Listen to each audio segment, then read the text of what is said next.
What's the best Roblox game I can make in 100 minutes? That's the question I asked myself a few days ago while walking laps in the neighborhood and trying to avoid being bitten by man-eating dogs. I made my Roblox account in 2009 and released my first Roblox game in 2013. That's like 10 years ago. I've been creating Roblox games professionally since 2019. That's like 4 years ago. I do a lot of stuff on Roblox, okay? Leave me alone.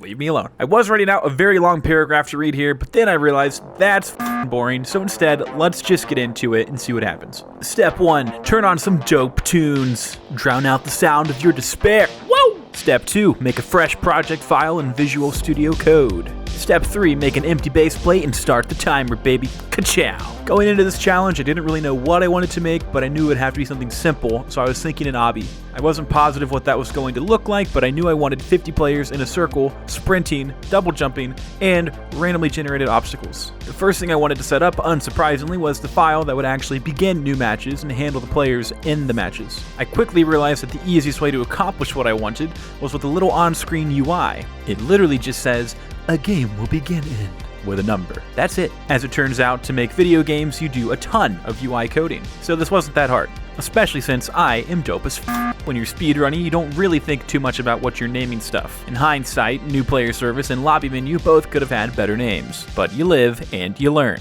hopefully. The only way I could see to make a 50-person obby race fair was to spawn them all in a big circle, evenly spaced from the center. The math for this was actually really simple. I literally just divided 360 by the number of players, then looped through all the players and multiplied them by their rotation at an offset from the base plate. I know that makes no sense to hear, but it sounded kind of smart, so I'm leaving it in. Bada bing, bada boom, we've got players spawning, shoom. That's a Cyberpunk 76 reference. Pretty cool game, you should play it. Yep, moving on. So now it's about 15 minutes into the challenge, and my monkey brain is firing on all cylinders. I want to be able to run around fast and jump high. So I threw together both a sprinting controller and a double jumping controller. This is where I hit my first roadblock, trying to get input to work for all devices. I eventually figured it out, but it took probably 10 more minutes than I'd prefer. Having cross-platform controls is always a pain in the ass, so a note to future self, challenges like this, just cater to one platform.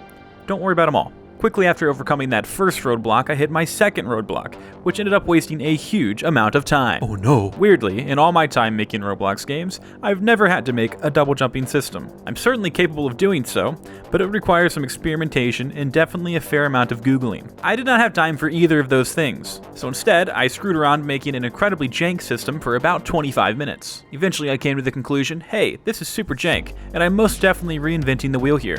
Long story short, the double jumping in this game is copy-pasted from the Roblox developer wiki. Borrowed code is not stolen code. Or something, I don't know, it's fine, deal with it. Note to future self, if you're going to use someone else's code in speedruns like this, tell your chat beforehand. They will be upsetty. Spaghetti. Now, with a finally functional double jump, sprint, and player spawning, we needed something to actually do. That's what video games are for. That's right, I'm talking maps, baby. I did some quick work with unions in the toolbox to make a weird little basement thing, where all players run to the center and climb a spiral staircase. Obviously, some players still have an advantage with this system, but I'd say it's mostly negligible. While I was at it, I threw together a little blue box to serve as our lobby. It's f***ing sick. Finally, it was time to start making some actual obstacles. I went with 3 very simple and classic obstacle types: lava jumps, block jumps, and a spinner. Ooh! I modeled them out where each of them has the same primary part so that I could position them each as if they were the same model, despite being different sizes. I used model get bounding box to determine how far away to move them from the original C-frame. It's a simple and time-honored method of spawning in models modularly, and it worked here beautifully. Mwah. As for coding the kill bricks, I used good old-fashioned collection service. If you're unfamiliar, basically you can tag any instance with a string identifier, and then access all of those instances with an easy method call on collection service. From there, it was just listening on the client to any body parts colliding with anything tagged kill brick. Why can't everything be this easy? My god. In the final 15-minute stretch, I figured it'd be nice if players could maybe, win. Using a system very similar to the one for kill bricks, I made an end segment that would spawn after a chain of 5 to 7 obstacle segments. If a player touched the win segment, a value on their leaderboard called wins would increase by 1, and their character would despawn for the round. That's like kind of a currency technically, so good enough for me. Now for the slightly awkward part. I did not have time to make the game actually reset.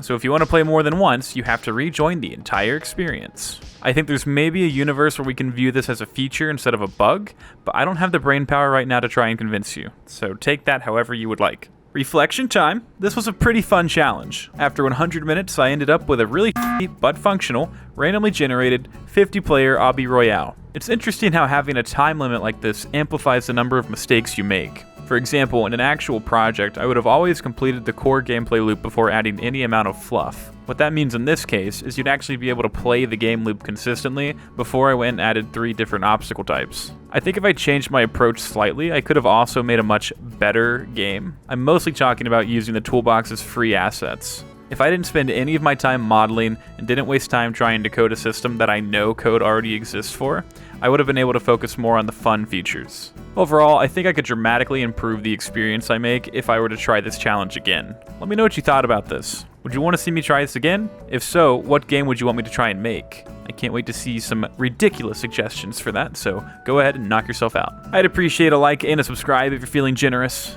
Otherwise, bye-bye and have a great day.